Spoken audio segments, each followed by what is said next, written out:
Welcome to National Kale Day, on air, helping you live your healthiest, happiest, greenest life with amazing resources, experts, and the latest on the power of a plant-based diet. Welcome back to National Kale Day on air. I'm your host, Dr. Drew Ramsey. And Jennifer Iserloh. We are so excited to have one of our great kale ambassadors joining us today, Jason Mandala. And Jason is a farmer, he's an educator, he's out in Montana, where he serves as the farm-to-school director of a great organization called Garden City Harvest. Jason, welcome so much. Welcome to the show. Thanks so much for joining us. Well, thanks for having me. Our first question, I guess, could you tell all of our listeners a little bit about your organization and what you do, and the real take-home I'm hoping that everyone's going to get today. One, we want those secrets that you have about how you've gotten healthy food and kale into the local schools, but also we're really interested to hear, you've got a front row seat to looking at and watching how farms and being involved with food and farming helps kids, helps adolescents. And so those are the two issues we're really hoping to share with everyone today and learn more about, because this is what you do every day and live and breathe. So first, tell us a little bit about your organization and your involvement. Sure. So Garden City Harvest is a nonprofit here in Missoula, Montana. And what we do is build community through agriculture. And we do that in lots of different ways, including our farm to school program, which I run and have been doing for the last 6.5 years. And we also do it through community farms and community gardening. And then we also have a youth harvest program, which helps a lot of troubled teenagers, mainly, I guess we call them at-risk youth, and gives them an opportunity to participate on a really real level at our actually two of our community farms, and really gain a different kind of perspective on what it means to be a part of a community, and kind of even part of a family too, and really do good and become part of a smaller community, and that affects our larger community as a whole. So that's kind of our goal, is to use food, agriculture, and the work that goes into it to make our community a better place to live and make people happier and healthier and more smiley. That all sounds exactly in line. You mentioned Farm to School. I'm not sure everybody out there listening knows about Farm to School. It's a great, great organization. Can you tell us a little bit about Farm to School and what they do and how they're involved with your program?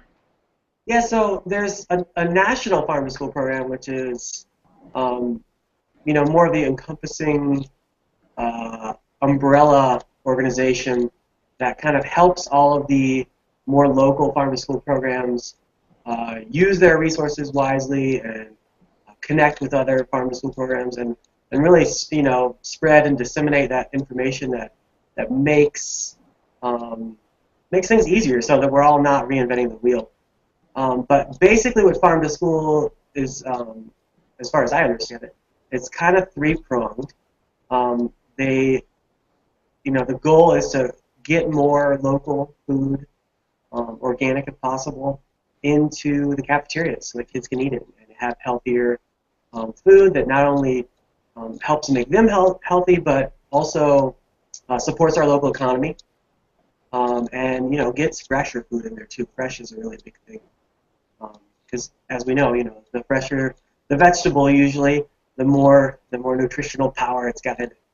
And then beyond just the procurement section about getting food into the cafeterias, there's also educational elements, and that is not limited to in the classroom. A lot of what I do is on-farm work, working with kids educationally through educational field trips. We also do school gardens. We also help schools do school gardens, which is another facet of the farm to school approach to making this all kind of a really well-rounded program that really makes young kids and adolescents as well think about their food more, not just shovel it down their gullets, but think about where it came from, what it has inside of it that's about to become part of their body as well, and who were the people that made this happen? Kind of, how did this food get to the plate? So there's lots of cool things going on throughout the nation, and it's really cool because it's not limited to rural areas at all. We're kind of a semi-rural area here in Montana because all of Montana is kind of semi-rural. But, I know there's tons of farm-to-school stuff going on in all the big cities across the country, especially, lots going on in Berkeley. It's really, really cool. But it's not limited there. There's really great things going on all over the country.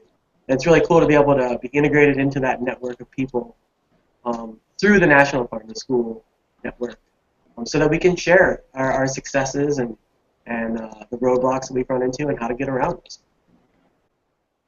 Tell us about some of your success. You've mentioned in our talks before that your hope has been to build a kale army, or army of kale lovers, and you have fed a lot of kids farm fresh kale. And a lot of people, when they think about that, they think it's a little bit daunting. Can you share with us some of your tips on how you've gotten kale into schools and how you've gotten kids to do something that a lot of people think they won't do, which is actually enjoy kale? Yeah, what I found out maybe 5, 6 years ago when I first started doing this, that kale's, it's my favorite vegetable without question, but the reason it is because it's so perfect for here in Montana. It's tough. It can take the cold, and it's just it's resilient, and it's really, really good for you. And so when I got enthusiastic about it, and really overly enthusiastic at times, I tried to focus that enthusiasm when I was working with the kids and really make it fun and engaging and talk about how kale can improve your night vision and make you see in the dark like a cat, and so really make it exciting for them, because I was excited about it, and I think they took that. I think my enthusiasm for kale kind of rubbed off on them. I always like to say that the key to getting kids excited about eating vegetables, especially fresh vegetables right from the ground, is to be as enthusiastic as they are about it, which is hard to do as an adult. But if you can do it, they'll get excited about it too. So Jason, I was hoping that you could maybe even give us some tips on how you prepare it, because I know as a chef I'm always thinking, how can I make kale tasty for kids? And then I seem to remember us talking about something about your ninja chips, and I also want to go on to talk a little bit about kale companions, other foods that you could pair. So give us some insights about that. So my preference is always to have the kids eat it raw, but we can only obviously do that at the farm or in their gardens. But last year I was having a meeting with our, we have a central kitchen here in Missoula that serves the K-8 schools. So about 6,000 kids a day are served through this one kitchen, because none of the other schools don't have kitchens anymore. And so I was having a meeting with the central kitchen director, and we started talking about kale and how he'd never really eaten it. And I suggested that he try it first as a kale chip, because I feel like that's kind of the easy in for everyone. It's got a little salt, it's got a little oil, it's crispy, and so he was interested in it. So I brought some kale over to the central kitchen and we tried it, and he got super excited, and we test ran some other flavors by putting on some cayenne pepper. We tried garlic. We tried a salt and vinegar one that didn't really work out. But we just decided to go with just the general, just a salted, lightly salted kale chip. And we tried it in the schools. And what we did was we did a little test run, and there was a lot of the lunch ladies did not believe the kids would eat it, mainly because they said it was just green. But again, the enthusiasm came into it, and the way that we decided to present it to them was that it was ninja chips. I love that. It would give you power that you could you didn't have before. I call them ninja chips or superhero chips, or if the girls don't like that, then I'll go ballerina chips. So I'm going to put you on the spot here for a second. I happen to know that you have a wonderful kale tattoo that also the tattoo combines one of what I call as a kale companion. So those are foods that make kale taste amazing, which is garlic. So tell us a little bit about your tattoo and why you decided to get it. When I first started working in agriculture, I realized that kale was just this amazingly powerful food, and I loved it. And I'd always liked garlic, and I'd been reading a lot about how garlic is such a good. I mean, it's just so good for you. All the antiseptic qualities, antifungal qualities, and then the flavor is just incredible. So when I just decided I wanted to get this kale tattoo, I wanted to integrate garlic into it just to kind of add a little flavor, I guess. And so what I did is I actually had my mom do it. She's an artist. And so I asked her if she would. She didn't do the actual tattoo.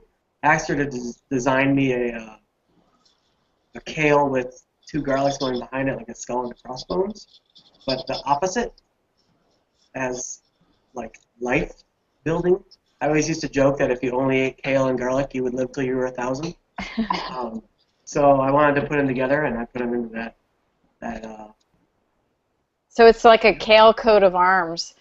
And, yeah, you know, and I know you and I talked about this. With that. Yeah, and I know you and I talked about this a little bit more, but, you know, I think that our generation is, you know, instead of Gen X, we're going to be Generation Kale. So maybe if I decide to get a tattoo, that'll be mine. But I think for now we can print that on some T-shirts. Yeah. Jason, you mentioned enthusiasm. Now, you got to be enthusiastic and kind of walk the talk. Mm-hmm. For the people out there listening who don't have kale in their school right now, what would be your tips on their next few steps? Who should they talk to? How should they get those ninja chips, ballerina chips, superhero chips? How can they get those into kids, into cafeterias and into schools? What are your tips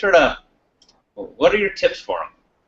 Well, I think the key to all of this kind of stuff is building relationships, and just creating a legitimate relationship with the, you know, whether it be the teachers or principals or just the, you know, whoever the lunch staff is, or maybe there is a central kitchen like we have here, or maybe it's just the kitchen staff at each individual school. But creating those relationships so that those people will give things a chance, because a lot of times it is difficult when you're feeding that many people at once, especially kids who can be finicky about what they want to eat.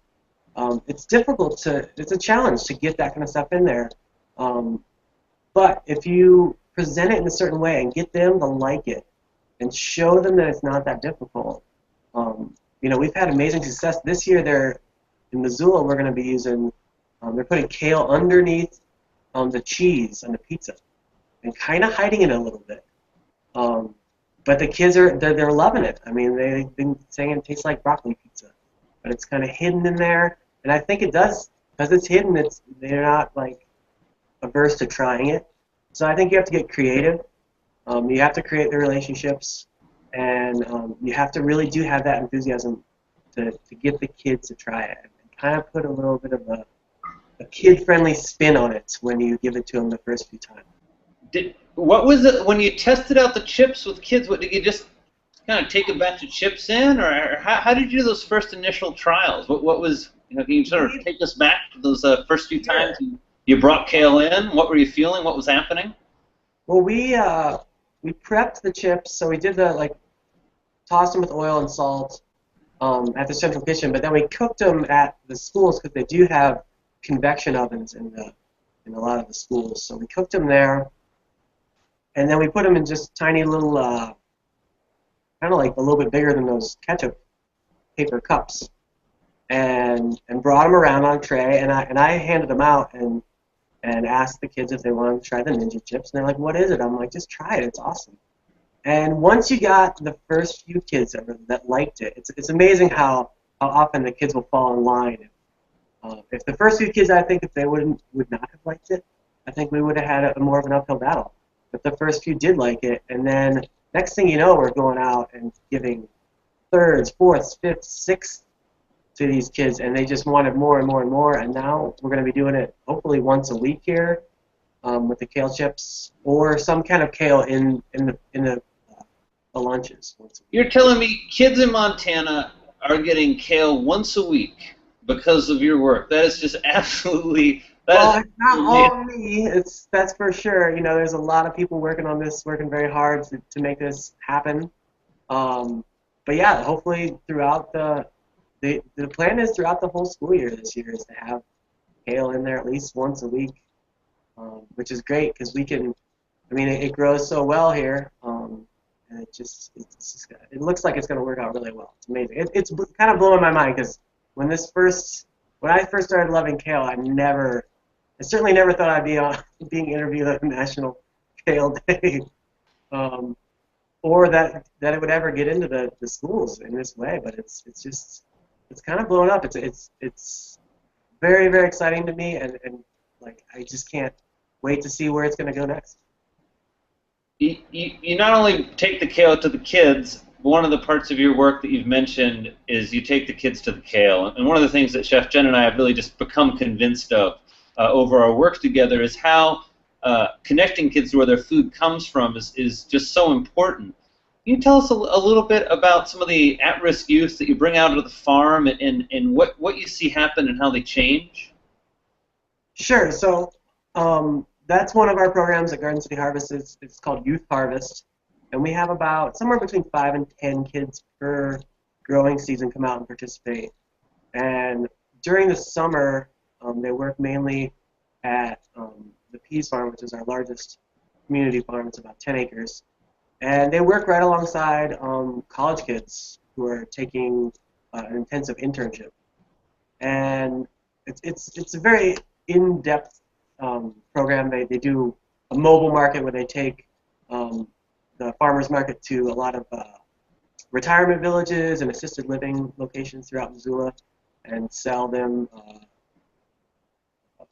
fresh local produce from our farm at a very discounted rate because a lot of those people have problems getting around.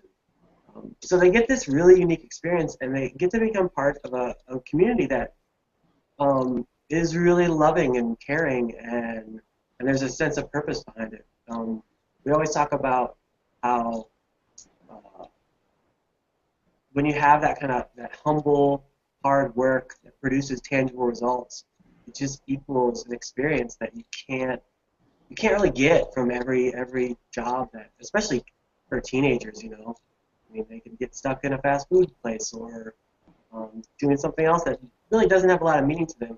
And I think this program really does. It has major effects. This is the first year we've actually had people come back from the year before, and 2 of our returnees are just incredible. They've been become leaders now on the farm, whereas last year they were just very tentative. And now they're leading their peers and kids older than them, and they're going beyond that. They're becoming statewide leaders. There's a big beef to school movement here in Montana that 2 of these kids have really taken on. One of them got to go to a youth leadership retreat at the University of Southern California a couple weeks ago. And he brought back all these great ideas. It's really amazing. They transform into something different than they were when they came in. It doesn't work with everybody, but a lot of these kids it really affects them deeply. It's very cool. What a huge, if I as a psychiatrist who works with adolescents, when I think about the one thing I wish I could prescribe, a loving, caring community where people get to do humble, hard work and get satisfaction, that is priceless in terms of the mental health effect, and that's just amazing what you're seeing. Jason, we've got National Kale Day coming up in a few weeks, and I wonder if you can share with us what your plans are there in Montana to celebrate. Well, I'll definitely be eating a lot of kale that day, and we might try to do something unique. I'm going to have a meeting actually tomorrow with the food service folks here at the public schools, and we'll have to figure out something unique. I haven't told them yet that there's a National Kale Day. So we have National Food Day, I guess, is coming up in October as well, and I know we're going to do apples that day in a big way. But we'll have to do something definitely special, and we'll try to maybe take some video and send it your way. Well, we know you're going to do something great, and you're already doing it because you already have a lot of kale going into those schools. Jason, it's been such a pleasure to get to know you, and we're so proud of you and so pleased that you're involved with National Kale Day. And thank you and your team for all you're doing to show the power of kale, that it really is a symbol of healthy eating. It's such a versatile food, and then it's just amazing to hear it grows so well in Montana. Not surprising because it's a cold weather friendly, very resilient vegetable. Just to go over a couple of things that you mentioned, it sounds like the keys that you've learned in terms of sharing kale and getting kale in schools is to really walk the talk and be enthusiastic and pitch it, not as something that's healthy. And we're hearing this over and over again. It's not about that it's healthy. It's that it's fun. It's that it tastes good. It's that you get very specific in terms of what it gives you. It gives you great vision, for example. And I think those are all great points. It sounds like you've done a great job building relationships with people within the school system and sampling things with chefs and with students. And then it's just amazing the way that you've integrated the farming into the community, into the school work. You mentioned earlier you have a farmer in the classroom program, which just sounds really wonderful. So anybody out there who's interested in listening, in learning more about Jason Mandala and the City City Garden Harvest organization, please take a look. There's up on nationalkaleday.org. We've got a links over, and you can also check out Jason's site directly at gardencityharvest.org. It's been really wonderful spending a little time with you, Jason. Thank you so much for all the work you're doing. I'm Dr. Drew Ramsey, and this has been another episode of National Kale Day on Air, helping you live your healthiest, happiest, greenest life. We hope you got a lot out of this episode. In case you did miss anything, you can always get the show notes at nationalkaleday.org, where you can also leave your comments and questions. Of course, we'd also appreciate it if you could tell your friends, family, and coworkers about National Kale Day and help us grow. The easiest way to do that is by visiting nationalkaleday.org/love, where you can let your friends know about our segments. National Kale Day On Air is a production of nationalkaleday.org.